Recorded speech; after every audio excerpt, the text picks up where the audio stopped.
The rain over New York City wasn't gentle. It was a relentless, icy downpour that turned sidewalks into rivers and streetlights into blurry halos. For Isabella, the rain was a personal torment. Each drop felt like a tiny hammer on her shoulders, already aching from a double shift cleaning offices in a towering glass building. Her worn-out sneakers, a relic from her life back in Panama, were soaked through, the thin soles offering no protection from the creeping cold of the pavement. She pulled the collar of her thin coat tighter, a futile gesture against the wind that whipped down the alleyways of Queens. Her small studio apartment was a sanctuary, but a humble one.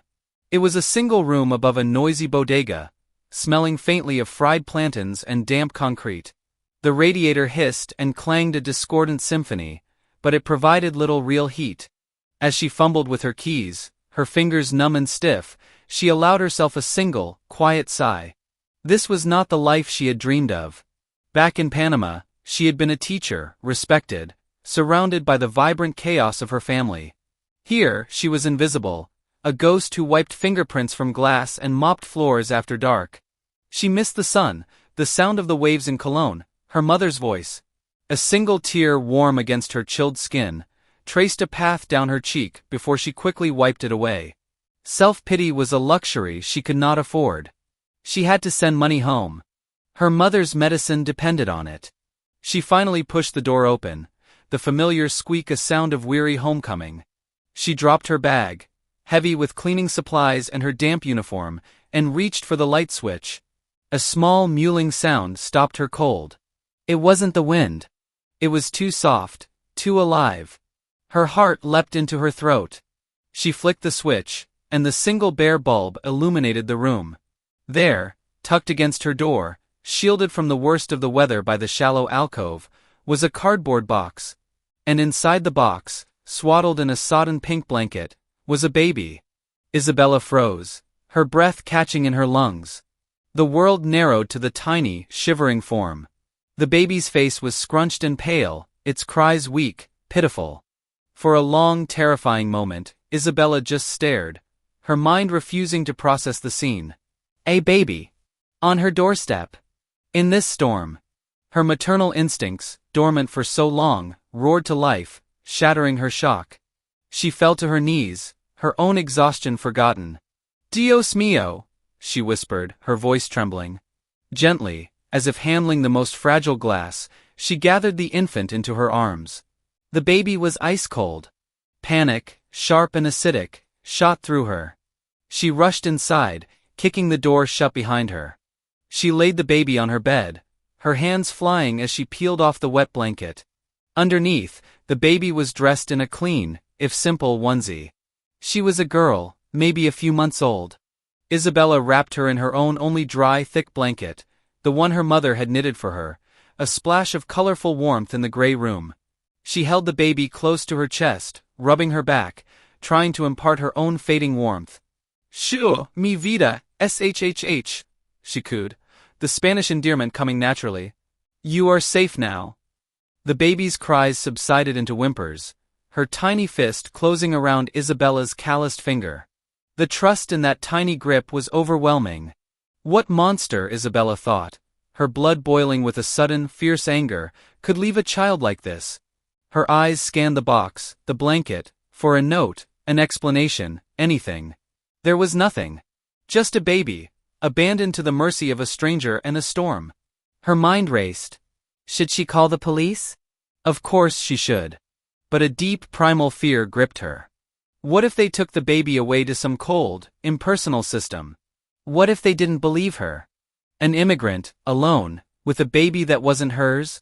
The story wrote itself, and it never ended well for people like her. She looked down at the baby, who had finally quieted, her dark eyes looking up at Isabella with a startling clarity. She was beautiful. She made a small, gurgling sound. And in that moment, Isabella's decision was made. The police could wait until morning. Tonight, this child would be warm, fed, and loved. She had so little to give, but she would give it all. She prepared a bottle with the last of the formula she kept for her friend's baby, who sometimes visited, warming it carefully under tap water. She fed the infant, who drank greedily, her tiny body relaxing with each swallow. Isabella rocked her, humming an old Panamanian lullaby her own abuela used to sing. The storm outside continued to rage, but inside the small apartment, a fragile peace had settled. Isabella looked at the sleeping child in her arms, a profound, terrifying love already taking root in her heart. She had no idea what tomorrow would bring, but for tonight, she was a mother again. The first light of dawn crept through Isabella's single window, a pale, hesitant gold that did little to lift the heavy dread in her heart. She hadn't slept. All night, she had sat in the worn armchair, the baby. She'd started thinking of her as Angelita, cradled against her chest.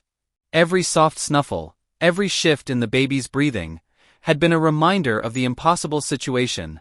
Now, with the city stirring to life outside, reality pressed in, cold and unyielding. The police. She had to call them. It was the right thing, the only thing. But her hand trembled as she reached for her cheap, prepaid phone. Her immigration status was a constant, low-grade hum of anxiety in her life. Would they ask for papers? Would they see a struggling immigrant and assume the worst? Angelita stirred, her little face puckering before she let out a soft cry. Isabella's resolve hardened. This was not about her. This was about the child. She took a deep breath, the air tasting of stale hope and fear, and dialed 911. Her voice was shaky as she explained, in halting English, that she had found a baby. The dispatcher was calm, professional, and told her to stay put. Help was on its way. The wait was agony. Every siren in the distance made her jump. She changed Angelita's diaper with a towel, having no others, and fed her the last of the formula. "I will make sure you are safe, Preciosa," she whispered, kissing the baby's forehead. "I promise." When the knock came, it was firm, authoritative. She opened the door to two police officers, a man and a woman. Their eyes immediately went to the baby in her arms. The female officer, Officer Miller, had kind eyes. "Ma'am, we understand you found an infant?" Isabella nodded, her throat tight. She invited them in, the small room suddenly feeling even smaller. She told her story, simply and clearly, pointing to the spot by the door, showing them the damp box and blanket. Officer Miller listened, her gaze taking in the humble apartment, the single bed, the small altar with a candle, and a picture of Isabella's mother. She saw the cleanliness, the poverty, the undeniable love in the way Isabella held the child. "We'll need to take the baby to the hospital, ma'am, to be checked out," Officer Miller said gently. "And we'll need to open a case." Isabella's heart shattered. She knew this was coming, but the pain was physical, a sharp ache in her chest. She nodded, tears welling in her eyes. As she handed Angelita over to the officer, the baby began to cry, a piercing, distressed sound that felt like a condemnation. Isabella felt a piece of her soul tear away. "It's okay, little one," the officer soothed, but the baby's cries only intensified, her tiny hands reaching back towards Isabella. The sight was unbearable. The officers left with promises to keep her informed, but their words felt empty, distant. The apartment was silent again, the only evidence of the previous night the empty bottle on the counter, and the profound, aching emptiness in Isabella's arms. She sank onto the bed, the blanket still smelling of Angelita, a scent of milk and innocence. She wept. She wept for the lost child, for the cruel world that could abandon something so pure, and for the gaping hole that had been so suddenly filled and then emptied again. Her work phone buzzed. Her supervisor, asking why she wasn't at the morning shift. She ignored it. The world of mopped floors and wiped windows seemed a million miles away. All she could do was wait. And hope. A fragile, desperate hope that felt as thin as the morning light. Hours passed. She couldn't eat. She couldn't move. She just sat, staring at the door, replaying the feel of that tiny weight in her arms. The city's noise was a dull roar, a world moving on without her. Then, another knock. Softer this time. Hesitant. Isabella's head snapped up. Was it the police again? With news? Her heart hammered against her ribs as she walked to the door, her legs feeling like lead. She took a deep, steadying breath and turned the knob. The woman standing there was young, maybe in her early 20s, her face ravaged by tears and streaked with mascara. Her clothes were rumpled, her hair a mess. and in her eyes was a wild, desperate hope mixed with a bottomless ocean of guilt. It was a look Isabella recognized. It was the look of a mother who had lost everything. For a long moment, the two women just stared at each other across the threshold, a silent conversation of pain and fear passing between them. The young woman's body trembled, her knuckles white as she gripped the strap of her worn purse. Isabella's initial shock gave way to a slow dawning, horrifying understanding. This was Angelita's mother. The one who had left her in a box in the storm. A hot flash of anger surged through Isabella, so potent it made her dizzy. How could she? How could anyone? Before Isabella could speak, could even form a word of the fury and questions boiling inside her, the young woman's composure broke. A raw guttural sob tore from her throat, and her legs buckled. She didn't fall to the ground. She fell forward, collapsing against Isabella's chest, as if she were the only solid thing in a crumbling world. "My baby!" she choked out, her voice ragged with despair. "Please, is she okay? I'm so sorry. I'm so sorry." Her words were a torrent, drenching Isabella's shirt with hot tears. Isabella stood frozen, the woman's weight leaning into her. The anger began to recede, replaced by a bewildering, instinctual compassion. This was not the act of a monster. This was the act of someone shattered. Slowly, hesitantly, Isabella brought her arms up, not to push her away, but to hold her.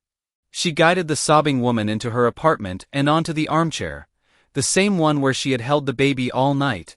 She knelt before her, her own eyes now filling with tears. "The baby is safe," Isabella said softly in Spanish, then repeated it in English. "She is safe. The police took her to the hospital, just to check. She is okay." The relief that washed over the young woman's face was so profound it was almost painful to witness. She crumpled further, her body slumping as a new wave of sobs, these of sheer, unadulterated relief, shook her frame. "Thank you," she whispered, over and over. "Thank you." Isabella waited, her hand resting on the woman's knee, a silent anchor. She brought her a glass of water and a tissue. The storm of emotion slowly subsided into hiccuping breaths. The young woman looked up, her eyes red-rimmed and haunted. "My name is Chloe," she said, her voice a fragile thread. I left her here. I saw you a few days ago. You were helping an old man with his groceries. You had a kind face." Isabella recoiled slightly. "You were watching me?" The thought was unsettling. Chloe nodded, fresh tears falling. "I was desperate. I have no one. Her father, he's gone. I lost my job. I got evicted. We were sleeping in my car, and then it got towed." She spoke in a rushed, frantic whisper, as if confessing a terrible sin. "I had $20 to my name. No food for her. The storm was coming. I thought if I left her with someone kind, she would have a chance. I thought if I kept her she would." She couldn't finish the sentence, but the unspoken words, she would die hung in the air between them, heavy and suffocating. Isabella listened, her heart cracking open. She saw not a villain, but a mirror. A reflection of her own desperation, her own fears, just a different version. She saw the gnawing terror of being unable to provide for someone you love more than life itself. The anger was gone, completely, replaced by a deep, resonant empathy. "You were trying to save her," Isabella said, her voice thick with emotion. It wasn't a question, it was an understanding. Chloe could only nod, her body racked with silent sobs. In that small, shabby room, two mothers from different worlds were connected by the most painful of threads. The terrible, terrifying lengths love will make you go. Isabella knew, with a certainty that settled deep in her bones, that her role in this story was not over. She had kept the baby safe for one night. Now, she had to help save the mother. The silence in the room was no longer heavy with accusation, but thick with shared sorrow. Isabella rose from her knees, her joints protesting, and sat on the edge of her bed, facing Chloe. She saw the girl, because she was really just a girl, with new eyes. The frayed edges of her jacket, the cheap worn-out shoes, the hollow look in her eyes that spoke of too many hungry nights and desperate days. It was a look Isabella knew intimately. She had seen it in her own reflection during her first months in this country, when every dollar was a battle, and every setback felt like a catastrophe. "Tell me," Isabella said softly, not as a command, but as an invitation. "Tell me everything." And Chloe did. The words spilled out of her, a river of pain that had been dammed up for too long. She was from a small town in Ohio, lured to New York by a man who promised her the world. When she got pregnant, the world he promised evaporated. He left, leaving her with a positive test and a mountain of doubt. She tried to make it work, waitressing until her feet swelled, saving every tip. But the rent was too high, the baby came early, the medical bills piled up. The waitressing job was gone when she was finally cleared to work. The system was a labyrinth of waiting lists and closed doors. The shelter was full. Her car, her last refuge, was towed after she couldn't keep up with the parking tickets. "I didn't want to leave her," Chloe whispered, her voice breaking.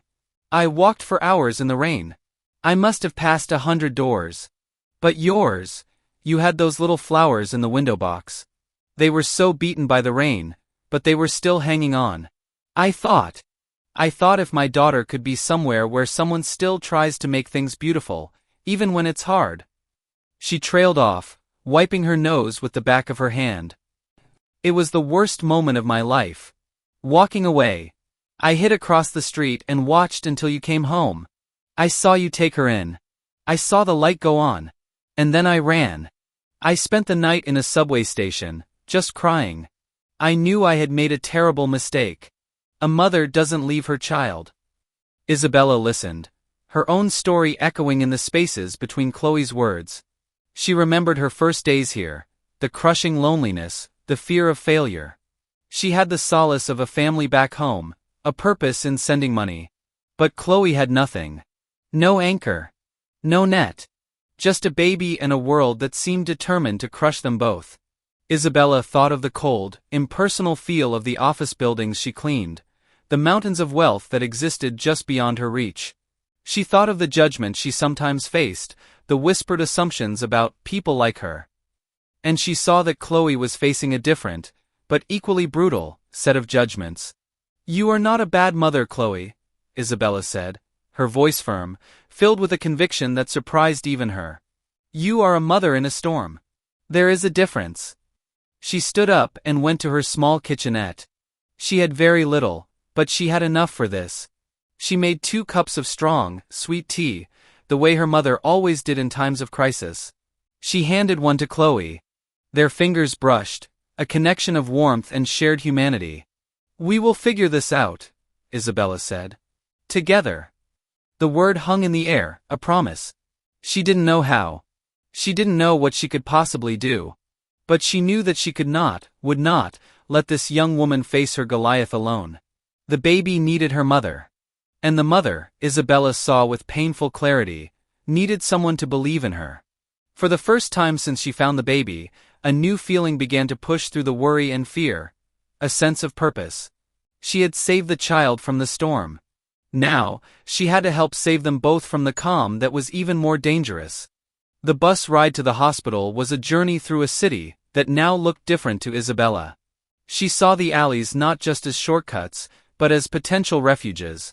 She saw the young mothers pushing strollers, and wondered about the silent battles they were fighting. Chloe sat beside her, a ball of nervous energy, twisting the strap of her purse into a knot. She had called the police non-emergency line from Isabella's phone, identifying herself as the mother, and was told to go to the hospital where the baby was being held for observation. Every jolt of the bus made her flinch. "What if they arrest me?" she whispered, her face pale. "What if they take her away forever?" Isabella placed a steadying hand on her arm. "We will tell the truth," she said, her voice calm despite the flutter in her own stomach. "The whole truth. And I will be there with you." She was not just a witness anymore. She had appointed herself Chloe's guardian, her translator in more ways than one. They arrived at the hospital, a vast, imposing complex that smelled of antiseptic and anxiety. They were directed to the pediatric ward, where a social worker, Ms. Evans and Officer Miller were waiting. The official faces were stern, unreadable. The moment they entered the room, Chloe's eyes locked onto the small plastic bassinet in the corner. A soft cry escaped her lips, and she rushed forward, her hand flying to her mouth. There, swaddled in a standard-issue hospital blanket, was Angelita. She was sleeping, her chest rising and falling in a peaceful rhythm. She looked clean, warm and safe. Can I hold her?" Chloe asked, her voice trembling. Ms. Evans gave a curt nod. As Chloe gathered her daughter into her arms, the transformation was immediate and breathtaking. The tension drained from her shoulders, the fear in her eyes was replaced by a radiant, overwhelming love. She buried her face in the baby's neck, weeping softly, whispering, "I'm here, my love. Mommy's here. I'm so sorry. I will never leave you again." Isabella watched, her own tears flowing freely. It was the most raw, beautiful thing she had ever seen. Officer Miller and Ms. Evans exchanged a look, their professional masks softening slightly. The scene was its own powerful testimony. After a long moment, Ms. Evans cleared her throat. "Ms. Thompson," she began, her tone formal. "The circumstances are highly concerning. Abandoning an infant is a serious crime." Chloe flinched, holding the baby tighter.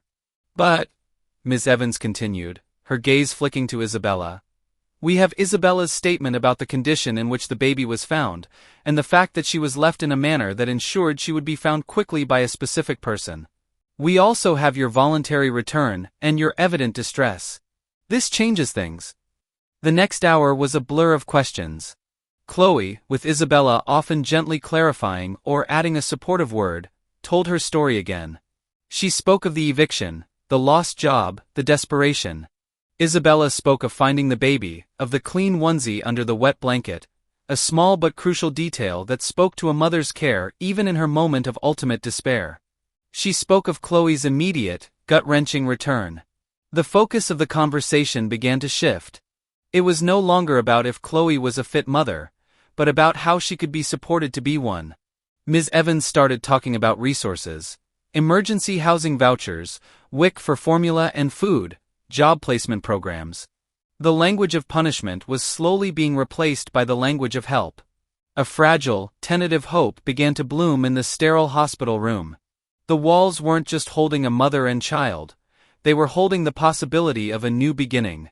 The hospital social worker, Ms. Evans, laid out the plan. There was an opening in a family shelter, but it wouldn't be available for 48 hours. For 2 nights, Chloe and the baby had nowhere to go. The question hung in the air, unasked but pressing. Officer Miller looked at Isabella, a silent query in her eyes. The systems had limits. Human kindness, sometimes, did not. Isabella didn't even hesitate.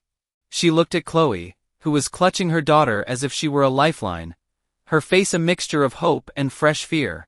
"They will stay with me," Isabella said, her voice leaving no room for argument. "My home is small, but it is warm. And it is safe." The relief on Chloe's face was so profound it was like watching the sun rise after a long polar night. "I can't ask you to do that," she whispered, but the plea in her eyes said otherwise.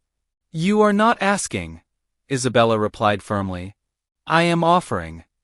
Ms. Evans nodded, a genuine smile touching her lips for the first time. "That would be ideal. We'll process the paperwork for the shelter and the assistance programs. I'll check in tomorrow." And just like that, the weight of the world, or at least a small, crucial part of it, settled onto Isabella's shoulders. She felt no burden, only a strange, swelling sense of rightness. The journey back to her apartment was different from the one to the hospital. Chloe held Angelita the entire way on the bus, her body curved around the baby in a protective cocoon. People smiled at them, seeing a young mother and her child, and an aunt or a grandmother perhaps. They didn't see the tragedy and redemption woven into their simple presence. When they arrived at Isabella's building, Chloe paused, looking at the doorway with a complex mix of shame and gratitude. "This is where she began, but Isabella shook her head. "No," she said softly. "This is where you entrusted your daughter to a stranger's heart. And this is where you both come to rest now." Inside the small studio, a new dynamic took shape. Isabella transformed from a solitary figure into the bustling center of a makeshift family. She insisted Chloe take the bed with the baby. She would take the armchair. She pulled out her precious stores of rice and beans, and the last of the chicken from her small fridge, and cooked a simple but hearty meal. The aroma of sautéed onions and garlic filled the room, a scent of home and care that had been absent for too long. As they ate, sitting on the floor using the bed as a table, the conversation was no longer about survival, but about life. Chloe talked about wanting to get her GED, about how she loved to draw.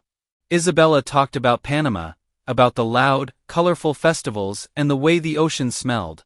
She showed Chloe the picture of her mother.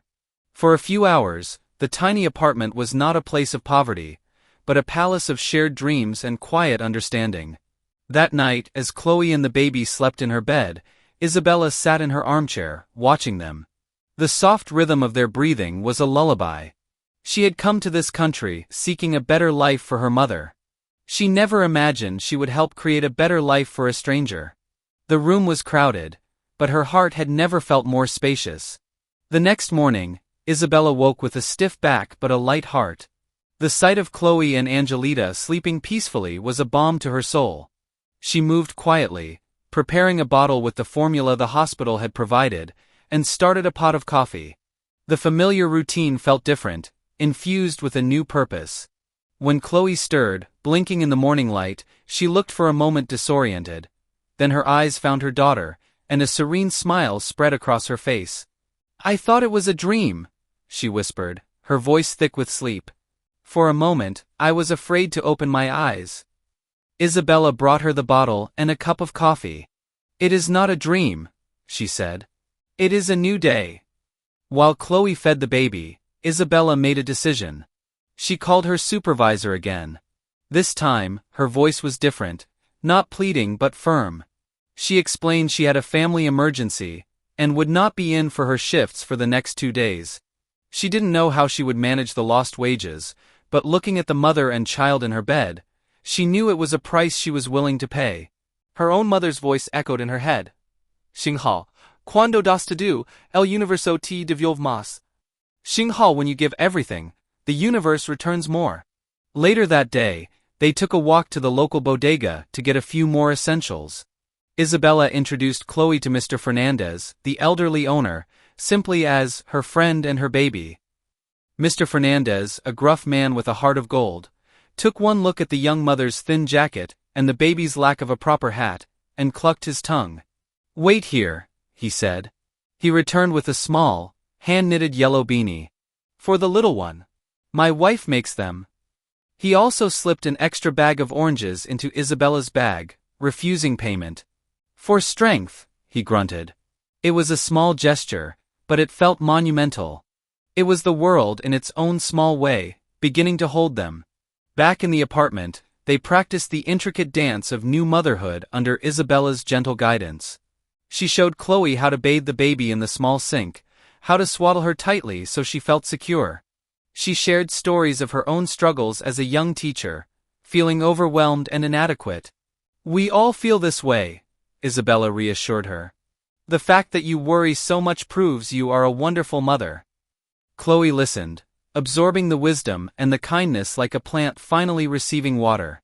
She was quiet for a long time, then she said, "Isabella, why are you doing all this?" "For me?" "A stranger." Isabella looked at her, at the baby, at the small, crowded room that now felt like the center of the universe. "Because once," she said, her voice soft, "someone was kind to me when I had nothing. And because you are not a stranger. You are a mother. And I am a mother. That is a country with no borders." The day of the move to the family shelter arrived, bringing with it a bittersweet mix of emotions. Ms. Evans met them at Isabella's apartment with the paperwork finalized and a taxi voucher. The shelter was in a better part of Brooklyn, a clean, if institutional, building with a secure entrance and a shared kitchen on each floor. It was not a home, but it was a fortress against the storm. It was safety. As they packed the few things they had, the diapers and formula from the hospital, the yellow beanie from Mr. Fernandez, the extra clothes Isabella had insisted Chloe take, a quiet sadness settled over the small room. Their time in this cramped sanctuary had been short, but it had forged a bond that felt unbreakable. At the shelter, Isabella helped them settle into their new room. It was small and plain, with 2 single beds and a crib, but to Chloe it was a palace. She had a legal address. She had a safe place for her daughter to sleep. She had a starting line. Ms. Evans went over the rules and the next steps: mandatory meetings with a caseworker, enrollment in a job training program, and a follow-up with a pediatrician for Angelita. It was a rigorous path, but for the first time, Chloe looked at the list of obligations not as a sentence, but as a map. "I can do this," she said, her voice filled with a new strength. For her. Before Isabella left to catch the bus back to Queens, Chloe stopped her at the door. She was crying again, but these were tears of gratitude, a cleansing rain.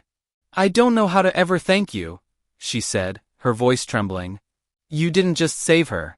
You saved me. You saw me, and you didn't look away." She reached into her worn purse, the same one she'd had the night she appeared at Isabella's door. She pulled out a small, tarnished silver key on a simple chain. "This is all I have left from my grandmother," Chloe said. "It doesn't open anything anymore. But she told me it was a key to kindness. That if you live with an open heart, you can unlock any door. I want you to have it." Isabella looked at the humble offering, her vision blurring with tears. It was the most valuable gift she had ever received. She bowed her head slightly, and Chloe fastened the chain around her neck. The key felt cool against her skin, a tangible weight of the intangible bond they now shared. "You don't need to thank me," Isabella whispered, pulling Chloe into a tight, fierce hug. "You being a good mother to your daughter is all the thanks I will ever need." She kissed Angelita's forehead one last time, breathing in her sweet scent, a memory she would carry forever. As she walked away from the shelter, the key resting over her heart, she did not feel the ache of loss. She felt the profound peace of a circle completed. She had been a resting place for 2 lost souls, and in giving them shelter, she had found a new home within herself. A week passed. The rhythm of Isabella's life returned to its familiar pattern. The early wake-up, the long bus ride, the scent of cleaning solvents, the quiet loneliness of her studio at night.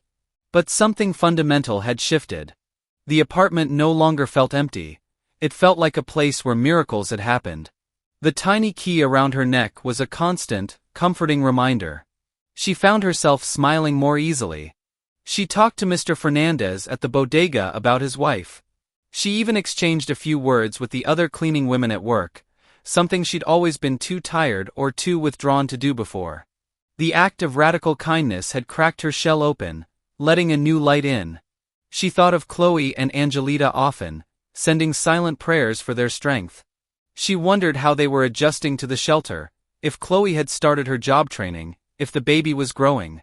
Her own problems, the aching back, the fear about her mother's medical bills, the constant financial tightrope, had not vanished. But they felt different. Lighter. She had faced a human hurricane and had not been swept away. She had become an anchor. What was a difficult life compared to that? One evening, after a particularly long shift, she dragged her weary body up the stairs to her apartment. As she fumbled for her keys, she noticed a thick, official-looking envelope tucked into her doorframe. Her heart sank. Was it an eviction notice? A bill she couldn't pay? With trembling hands, she picked it up. It was heavy, high-quality paper. Her name and address were typed neatly. There was no return address. Puzzled and with a growing sense of anxiety, she went inside, dropped her bag, and tore the envelope open. A letter was inside, along with a smaller, sealed envelope and a sleek, new smartphone. Confused, she began to read the letter. Asterisk, you do not know me. My name is Arthur Pendleton. I am the owner of the Pendleton Tower, the building you clean at night. What you did for that young woman and her child did not go unnoticed. One of my night security guards, a man named Joe, witnessed the mother leaving the child at your door. Concerned, he monitored the camera feed for your hallway. He saw you take the baby in. He saw the mother return. He saw you go to the hospital together. He saw you bring them back here, and he saw you help them move to the shelter. He came to me with the story, moved by your compassion. He showed me the footage. Isabella's hand flew to her mouth. She had been watched. But this time, it didn't feel like a violation. It felt like a witnessing. In my line of work, the letter continued, I see a lot of people look the other way. You did not. You saw a crisis and you responded not with judgment, but with love. You gave your last food, your only bed, your priceless time. You represent the very best of what this city and this country can be. I am in a position to reward such character. Enclosed is a phone, so you can always stay connected to those you love. The smaller envelope is for you. And please, report to my office on Monday morning at 9 a.m. I believe your talents are wasted on a mop and bucket. I have a new position I would like to discuss with you. One with a living wage and benefits. Isabella stood in the middle of her room, the letters shaking in her hand. She felt dizzy. This couldn't be real. Slowly, as if it were made of glass, she opened the smaller envelope. Inside was a cashier's check. She had to read the amount 3 times before her brain could process it. It was for $25,000. The room swam around her. She stumbled to her armchair and sat down, the check and the letter pressed against her chest. She looked at the picture of her mother on the altar. She could pay for the medicine. She could send money home. She could breathe. The kindness she had poured out into the world had not been lost. It had rippled out, touched a heart she didn't know existed, and had returned to her 100-fold. She wept, great, heaving sobs of relief, of joy, of disbelief. The storm was finally, truly over. The following Monday, Isabella walked into the gleaming, marble-lined lobby of Pendleton Tower, not as a cleaner who entered through the service entrance, but as a guest. She wore the best clothes she owned, a simple, clean dress and her one good pair of shoes. Her back was straight, her head held high, the key to kindness resting visibly over her heart. She was escorted to the top floor, to an office with a breathtaking view of the city. Arthur Pendleton was a man in his 60s with a firm handshake and keen, intelligent eyes. "Isabella," he said, gesturing for her to sit. "I've been looking forward to this." The meeting was not an interview, it was a conversation. He offered her a position as a building liaison for the cleaning and maintenance staff, a role created specifically for her. She would be the bridge between the workers and management, using her empathy and understanding to improve morale and address concerns. The salary was more than she had ever dreamed of, with health insurance and paid time off. "You have a gift, Isabella," Mr. Pendleton said. "You see people. Not just their function, but their hearts. That is a rare and valuable leadership quality." She accepted, her voice steady, her heart soaring. Her first call from her new simple flip phone, she had sold the smartphone to put the money towards her mother, was not to Panama. It was to the family shelter. When Chloe heard Isabella's voice, she gasped. "Isabella, I was just going to call you at the bodega. I have news," she exclaimed, her voice bubbling with excitement. She had aced her placement tests for the job training program. They were fast-tracking her into a medical billing course. And she had a lead on a small, subsidized apartment that would be available in a few months. "We're going to make it, Isabella. We really are." Isabella smiled, a deep, joyful smile that reached her eyes. "I never had a doubt," she said. Weeks turned into months. Isabella thrived in her new job. She was a natural advocate, respected by both the staff and the executives. The weight of financial terror was gone. She sent money home regularly, and the news from Panama was good. Her mother's health was stabilizing. One crisp, sunny afternoon, she met Chloe and a now chattering, bright-eyed Angelita in a park. They sat on a blanket, the autumn leaves painting the world in gold and red. Angelita, sturdy and laughing, played with the key around Isabella's neck. "She knows her Tia Bella," Chloe said softly, her eyes shining. Isabella picked up the baby, who gurgled with delight and planted a wet, sloppy kiss on her cheek. Isabella looked at Chloe, at the young woman who was no longer broken, but was being rebuilt, stronger than before. She looked at Angelita, the child who had been a seed of hope in a cardboard box. She felt the key against her skin, the symbol of a love that had unlocked so many doors. She had come to this country alone, seeking to save her family.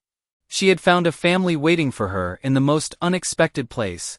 It wasn't a family of blood, but something just as powerful. A family built by heart, forged in a storm, and bound by the unbreakable chains of kindness. The city skyline glittered in the distance, a world of possibilities. And Isabella, the immigrant from Panama, finally felt like she was home.